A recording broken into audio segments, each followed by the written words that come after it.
Okay, ready to go, everyone? Okay, can you hear me okay, Emma? Yeah, good, great, thanks.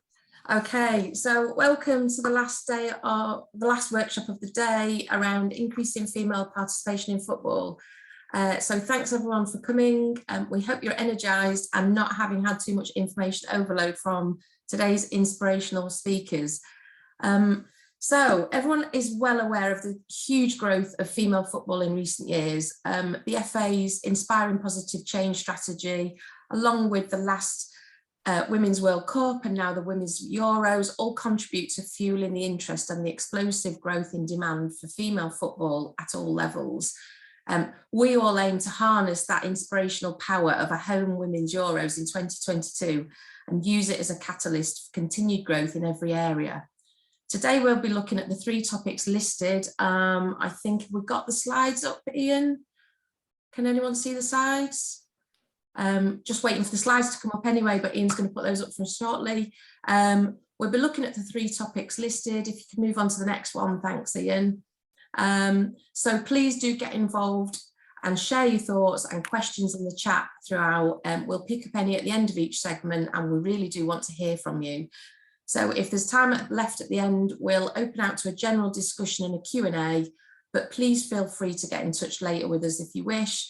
But firstly, let's introduce ourselves. And while we're doing this, please also add your name and role into the chat. It would be great to get an idea of who's on the call with us today.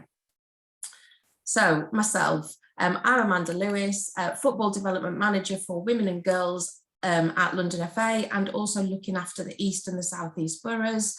I lived and worked in Spain for 20 years, where I co-founded a diverse and inclusive female football club, falling in love with football at the age of 40. Fun fact, I've played in both football and netball friendly matches against the national teams of Gibraltar, so I'm sure you can have a good guess at the outcomes for that. If you could just move on to the next slide, please, Ian, that'll be my slide, and on again. I'll hand over to Natalie and Emma to introduce themselves, and then Emma will take you through our first topic, running a club. Over to you, Nat. Thanks, Amanda. I want to hear more about those friendly matches. I think that might be a conversation that we need to pick up after the call today. Hi, everybody. So I'm Natalie Doyle. That's me doing my best casually leaning against a goalpost pose. I am the founder of Sports Sister, which is basically an organisation that I set up last year to support organisations growing female participation in sport. So we do work for the FA, Youth Sport Trust, County FAs. We work directly with grassroots clubs and leagues as well. I previously worked at the FA and at London FA and at various local authorities, but always within grassroots football. For those of you who are involved in clubs, you'll be interested to know that today we've launched our club support programme, which is Sports Sister Clubs. So if you're interested in finding more out about that, then you can go to our website, which is sportssister.co.uk. Emma, over to you. Thank you very much. So I work at Surrey FA.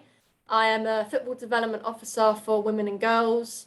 I'm relatively new to post. I don't know how long you can keep saying that, but I started in November. And previously I worked as a sports development officer, but football was always my main focus and passion. I've been a football coach for about 8 years.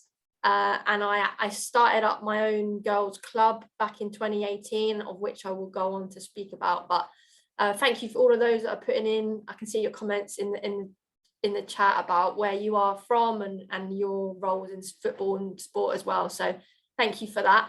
So next slide, please. So obviously the whole point of this workshop today is to talk about increasing participation.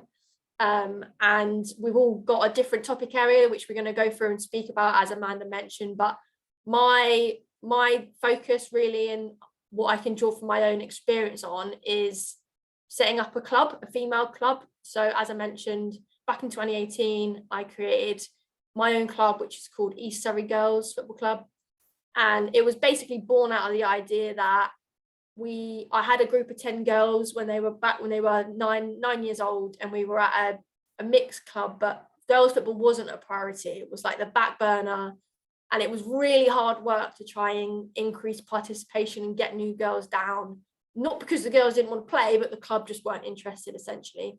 So I took those girls, created a new club, and that's sort of how East Surrey Girls was born. And 4 years later, we now have about 180 girls, 20 coaches.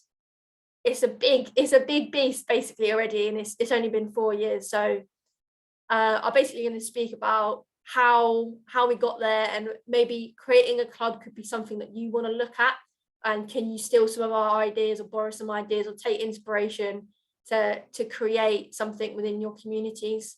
And on the slide I have put to increase participation, you have to increase opportunities, and that creating a club is one way to do that.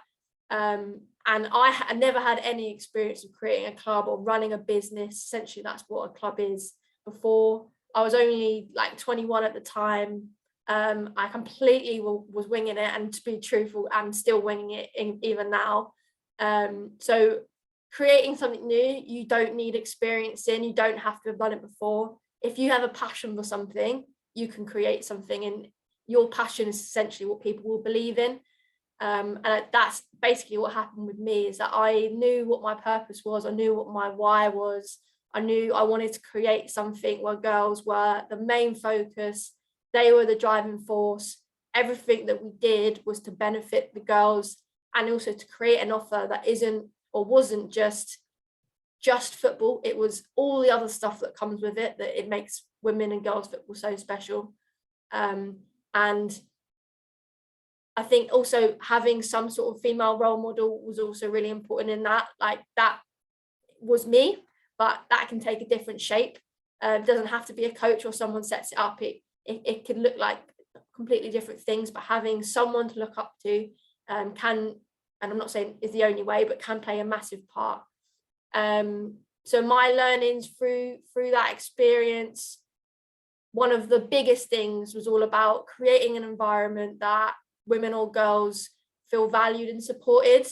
So even small things make a massive difference. So for example, in my first year, in our first season, we played at a park that the local authority gave us, but in that park there wasn't a toilet, there was no toilet facility, and that made a huge difference. And we did have some girls stop playing because of that. So because of that, I petitioned to the council, and they changed us to a facility with a toilet. And even small tiny differences like that they have a massive impact. So it's just, when if you were to create a club or a new session or anything like that, it's just thinking about what the needs of women and girls are, compared to just traditional football otherwise. Also a massive part of that is listening to players, finding out what they actually want. Things like, what kit colour do they want? We wear burgundy red because that's what the girls wanted. There's no adults selected that was their choice. So giving them ownership over the sessions and how the club is run are also really important. If you want to go on to the next slide, Ian. So I mean, it's all well and good me just saying, right, go out and make loads of clubs, and it's obviously not that easy. So how can you get started? How did I get started? One of the first things that I did was trying to figure out what the right environment would be. So as I said, listening to players, finding out what they want, and that can take all different shapes. So for example, if you were to create a women's rec session, and if you're already at a club or you know a group of women, just having a chat with them to say, where would you want to play? What would you want to do? And shape it around what the actual need is, rather than what, as a club, your works best for you. Reaching out to your county FA is a massive one, and I would not honestly have been able to create my club without our county FA. They're the people that have all the information, the knowledge, the best resources. Things like funding is like fundamentals to creating anything, right? And they're the people that have that information.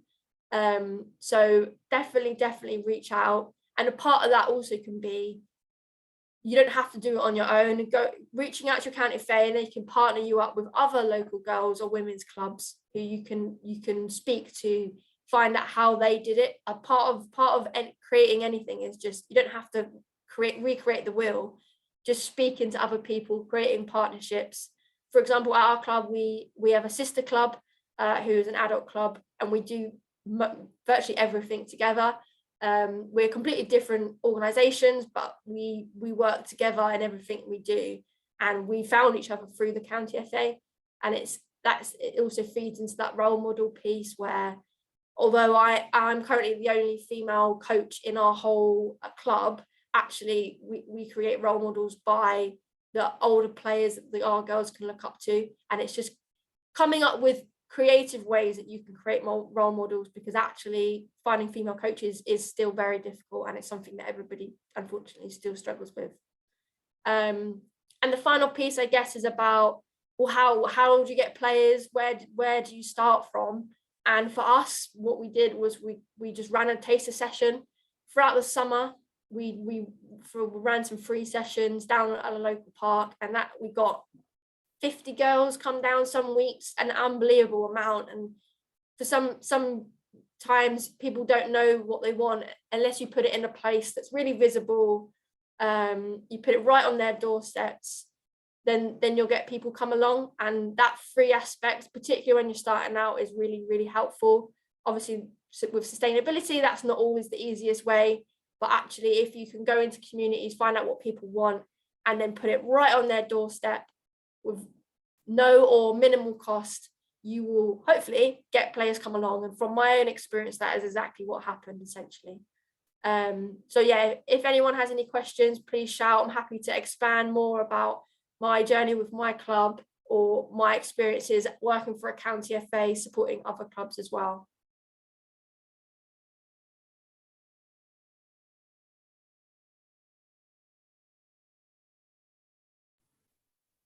Okay. If there is no questions, I'll pass on to Nat, who will go into one way we can run a new session. Exactly. So thanks, Emma. Yeah, as I said, I did put a note in the chat. If anyone has any questions throughout the sessions, you can either put them in the chat function or use the Q&A section if you want to, or we can pick them up at the end. That's absolutely fine. So obviously Emma's covered talking about setting up a new club and her experiences there, which has been fantastic. But the point is that obviously not one size doesn't fit all. So some people will want a competitive offer. They want to train in the week and they want to maybe play at the weekends. Some don't want that. So some might just want something a bit more casual. So that's where recreational football comes in. So let's have a little look at what is recreational football. Very good, Ian, thank you. Okay, so what is recreational football? So on the bottom part of the slide, I've put down some examples of what recreational football are. So some of these you'll be aware of, maybe all of them. Walking football, just play. Weetabix Wildcats is the big one. Has been a great way of engaging 5 to 11-year-old girls into football. Soccer Size is a relatively new initiative as well around using fitness and football to engage people into the game. Football and Fizz you might not be aware of. I met the ladies who organised that one time when I was up in Cheshire, and basically they have a bit of a kickabout and then they have some Prosecco. So if anybody is based in Kent and wants to set that up, then I will definitely be there. Just send me the details. The bit at the top is about what it actually is. So what do these things have in common? How do you differentiate recreational football from a more competitive offer? So football is part of it, but it might not be the main focus. So Wildcats is a great example. Although they do often, there'll be a large amount of football participation within it, it doesn't always look exactly like football because there might be different themes to the sessions, like pirates or fairies or whatever it might be, Disney princesses. Soccer Size is another example. So there are elements of using the football, but it's not really a football session. It's more of a fitness-based session. So although football might be an element of the session, it's probably not going to be the main focus. The focus is around fun, enjoyment, being social. It might be about meeting new people. That sort of competitive element is not the focus. So what I want to go on to is some maybe top tips. If you want to set up a recreational football session, how do you maybe approach it? So Ian, if you can move the slide on for me, please. Thank you. Okay, so these are my top tips, I would say. If you want to set up a recreational football session, so you're thinking that you want to do some sort of football offer, it might be that you're part of a club, or it might be that you're part of a different type of organisation, and you think that this might be a good way to engage people into football, then a recreational football session is a good way to go. But these would be my top tips in terms of how you approach it. So the first one, which is key, and this is probably going to be a common thread throughout, because I know that Emma certainly mentioned it in her part of the session, is the importance of building partnerships. So reach out to your local county FA, maybe reach out to your local active partnership. Think about what age group it is you're trying to target. So is it worth linking in with schools or colleges or universities or local businesses if you're going for an older age group? But the importance of those partnerships will help make your session both more sustainable, but it also help you in terms of attracting people to the session and helping you with the planning for that session as well. Much like Emma mentioned in hers, funding might be available. So depending what it is you're trying to do, if you're setting up a Wildcat session, for example, there might be some funding available to support you with that. And the people who know what sort of funding might be out there are your county FA or potentially your active partnerships, depending on what sort of session it is that you're looking at. So do make sure you reach out to as many people as possible before you actually set it up and talk to them about what your plans are, because they'll be aware of what funding pots might be available or other resources. There might be maybe some guidance that they've got, maybe some resources in terms of advice from their previous experiences that they can help you with when it comes to setting up your session. The next one is to consider the motivations of your players. So it's likely that you've already started to do that. If you're thinking about going down a recreational route, you've probably already thought to yourself, I think that a recreational session is going to be more appealing for this group rather than a more competitive session. But also think about, what does that look like? So are they likely to more want to engage in something because it's social? Is it because they want to keep fit? Is it because they want to meet new people? That will help you then tailor your offer towards those people as well. And also will likely help you plan your session and your venue, because for example, football and fears only work somewhere where there's also somewhere where afterwards you can have a prosecco. So you're going to need to make sure that you're considering those things before you select where your venue is going to be. Choose your venue and time wisely. So this ties into doing as much research as possible. So what else is going on in your local area? Are you planning on setting up a recreational football session for women, but you know that there's also another sports club or book club or whatever else they might be going to that's happening on the same night? So you probably want to try and avoid that. Do as much research as you can about what the other offers are. If you're looking at a Wildcat session, for example, is there a brownies or rainbow session which is happening on the same night? You probably want to avoid that. Or other big clubs that attract a lot of players. Do your research around that as much as possible. The timing is going to be really key as well. It's sometimes, depending on where you're based, you might find that you go looking for a venue and there's very limited availability and you're offered a really bad slot. And it can be tempting in that situation to just take it because it's all that is available. But if it's going to be too late for a young child to come to, or it's not going to be convenient, or maybe it's going to be in the day and you think most of the people are going to be working or at school, really consider that before you commit to what venue it is that you want to use. Marketing is going to be key. So there's lots of good advice available online around how you can market your sessions effectively. Where and how you advertise it is going to be really important. So obviously social media is the first place that I would recommend to start. The FA have a female-friendly clubs toolkit, which you can access, gives you a lot of good advice around setting up female-friendly environments. But what they also have is editable posters that you can use. So you can download a poster and you can add in the details of your session and use that to promote your session. So you might want to look at that as well. That could be something you could use. But also a lot of the old-fashioned sort of ways work. So if you're, depending on who it is you're targeting, then maybe local libraries, local businesses, cafes, depending on what you've got in your local area, all of those are good ways to promote the session. Facebook is a great one. So you're probably all part of these awful Facebook local groups where people moan when their bins haven't been taken in and all that sort of stuff. But they're also a really good way of promoting things that are going on. So There might be rules in your ones around advertising, but generally, if you say that you're setting up a session for the benefit of local people, then they'll usually let you put a post in there to let people know that it's going on.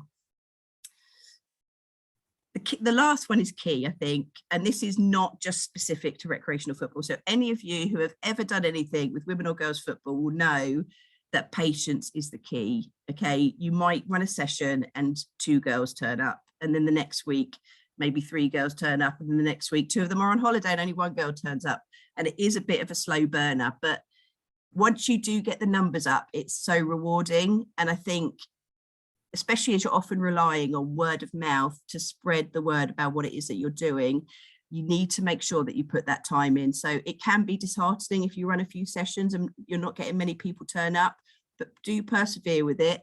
Look at how you're promoting it. Maybe get your existing participants. If you've only got 2, ask them next week to bring a friend, and then you've got 4, and then it can continue to grow from there. So do try and be patient, but use the people that you've got and the networks that you've got to try and spread the word and allow time for that session to grow. Those were my key tips. I think that might have been my last slide. Oh no, I think I've got one more. Ian, could you just move me on to the last one, please? This was it. Yes. Okay. So if you need any additional support, as I said, Sports Sister, which is my company, is basically the whole aim is to increase women and girls' participation in sport. So you can find us on LinkedIn, Instagram and Facebook. That is our website, and that is my email address. So if you do need any support, then by all means get in touch. Sports Sister Clubs has launched today, obviously because it's International Women's Day. It was a perfect day to launch it. There's more information about it on the website, but there's lots of different support that we're offering. We've got a new podcast focusing specifically on the challenges for women and girls in sport. We've got some grants which will be opening in mid-April, and some online resources and some support that we can offer as well. So if you do want to tap into any of that support, do drop me a line, and be really happy to have those conversations with any of you that need it. Does anybody have any questions? I see that Emma's put something in the chat, so that's all good. If not, then whack them in the chat throughout the session. That's absolutely fine, or we can take them at the end. And that is enough talking from me, and over to you, Amanda. Thanks, Nat. I'll definitely be in touch with you to find out more about those grants you've got coming up. Okay, so thanks both to Emma and Natalie for those great insights. While we can see that demand is increasing, we've looked at ways to grow participation. We're also aware of various factors that can potentially limit growth. So one significant obstacle we found can be lack of coaches, and particularly lack of female coaches. As Emma said, she's the only female coach at her club, and you know it's really difficult to recruit all coaches, but specifically female coaches. So while we're moving through the next couple of slides, please can I ask you just to consider the question, why is it important to have female coaches?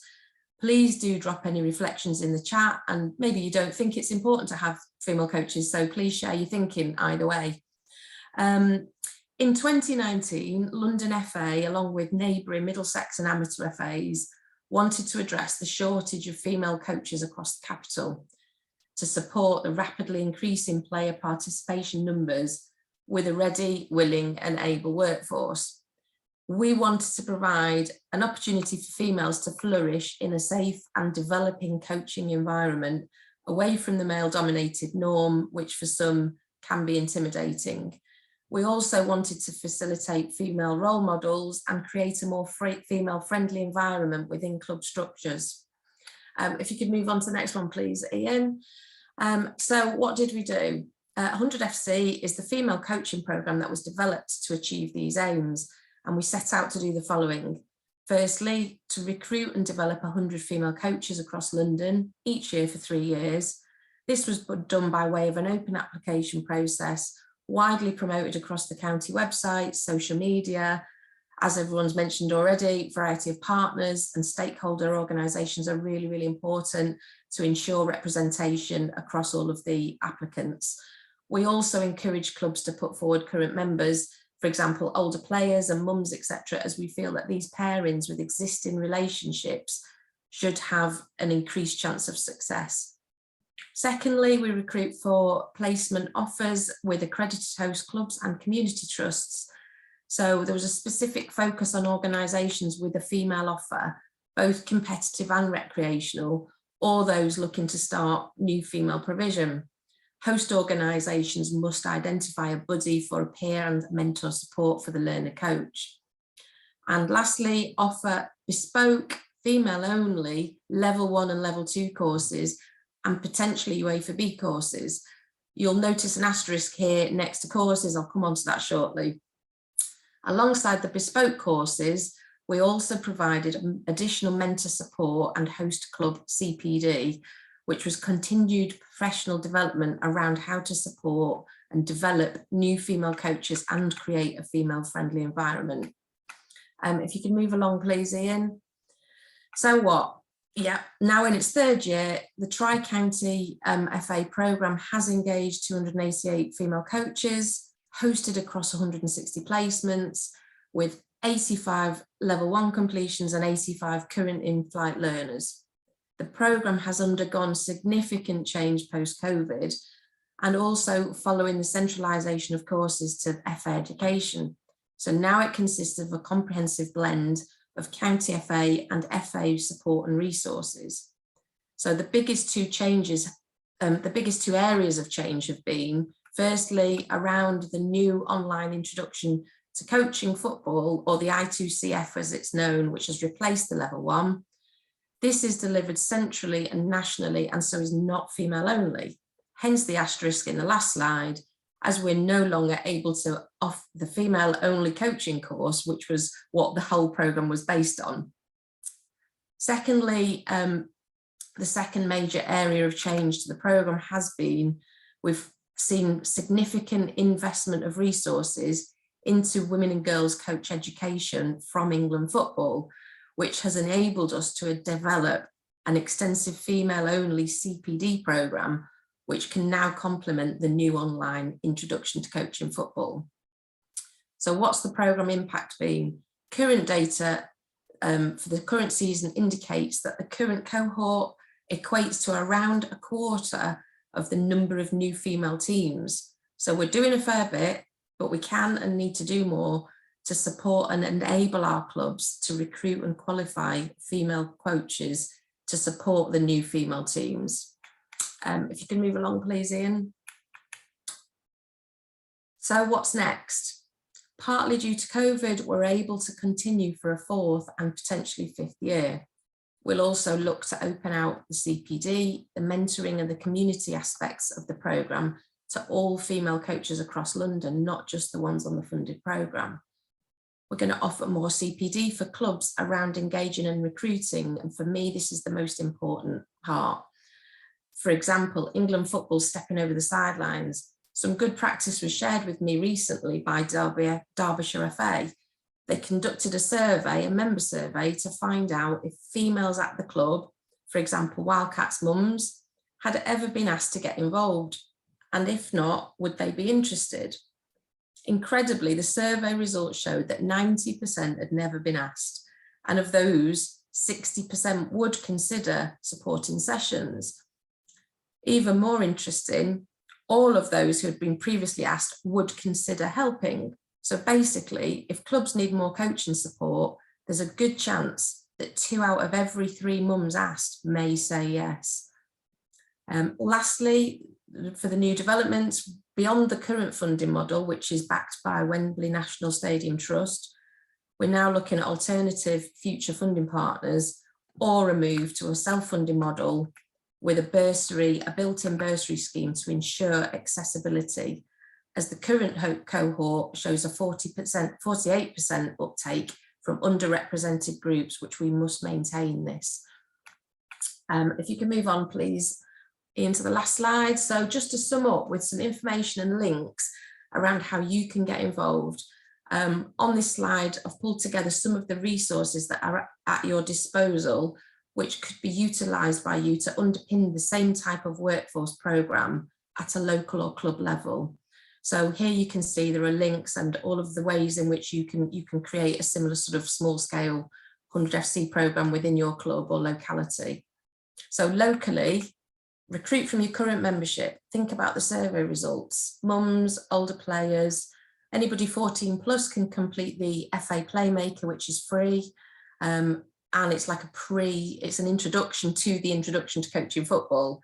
Anyone age 16 plus can take the introduction to coaching football. Partner with your local HEFE organisations to supplement your workforce. Remember, volunteering hours within the community can equal module hours for many students on courses. Use a club buddy system. This provides peer or mentor support and it increases confidence. Don't throw them in at the deep end.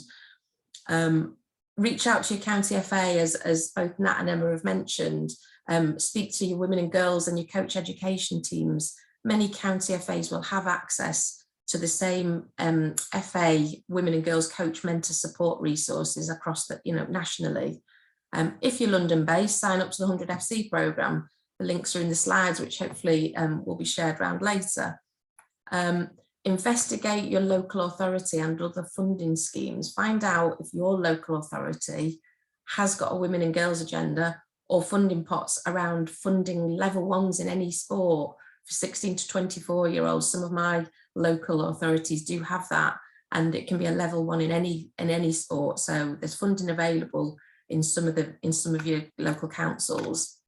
For the FA resources and other online resources, you've got the Playmaker, which we've mentioned. It's free. It's a good introduction to get those older youth players involved, and they can help out with the younger kids sessions. You've got the female friendly club toolkit and training sessions, which the FA run. This is practical advice for clubs to develop an environment that encourages women and girls to get involved in football. And it's all kinds of good practice and things like Emma was mentioning about having a toilet there at the girls' football sessions. You lose girls because of that, especially when they get to certain age groups. So sign up for those workshops, find out about things that you might not have considered before. You've also got the Women in Coaching webinars, which are aligned to the wider work around those female-friendly club environments and the training and the toolkit that you can download. And lastly, I've mentioned there's an FA bursary scheme. So with the new centralised online courses, the FA recently offered 20% of the new introduction to coaching football places as bursary funded. I believe this is going to be an ongoing offer. There are going to be a couple of application windows per season. So take advantage of this, get your club's mums to apply. There's all sorts of criteria about who's eligible. Underrepresented groups will get priority. So take advantage of those free courses. I think that's all from me. So thanks for listening. Just to check if there are any questions. Don't think there are. If not, I'll hand back to Nat. We'll just wait for a few minutes. I'm happy to sit in some awkward silence to see if we've got any additional questions from anyone about anything we spoke about or anything that we even haven't spoke about, but if it relates somewhat to increasing participation, if it's to do with the Women's Euros in the summer, anything like that, happy to answer any questions.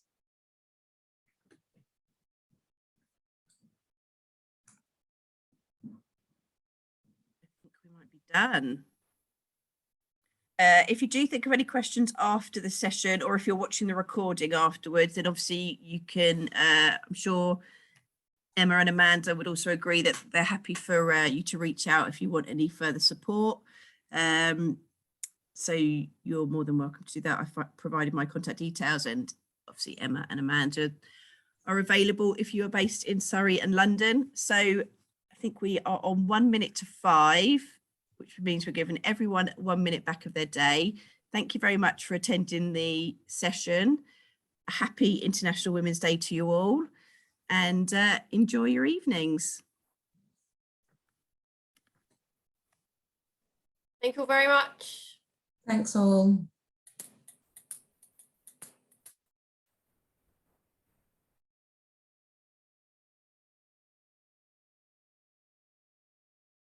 Cool. Thanks, Ian. Everyone. Cheers. Right. got to go coach some under 11s now. So